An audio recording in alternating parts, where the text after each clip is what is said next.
kanye nezitabane osizwe Mdlalose. Isitabane lesi sehlula uTira esizama lesitabane. Lo muhosha walesitabane lesi uphawula kanjani lentweni uphikisana neqiniso lemile ongeke uligudluze nangengozi. Iqiniso limense ngeke uligudluze. Iqiniso kaliphikiswa. Tamara is the best and truly the best of them all. It's not about us, it's about the next generation.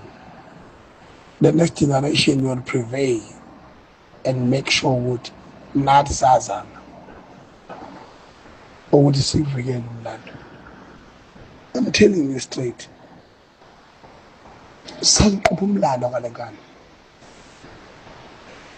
Ngiyazi ukuthi izobhekana nama-challenges, izobhekana nenhlamba, izobhekana nabathakathi, izobhekana nabantu abazokhuluma uthuvi bethi vele inhloso yakho nokukhuthuza amadoda ethu.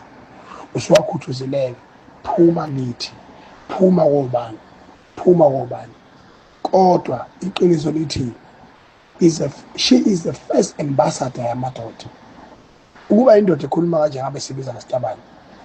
Kodwa ngoba owesifazane owazi ubuhlungu, okwazi ukukhuluma bese yashithi nami ngikhuluma nje nami ngingxenye yalo mkhumbi ogcwelayo.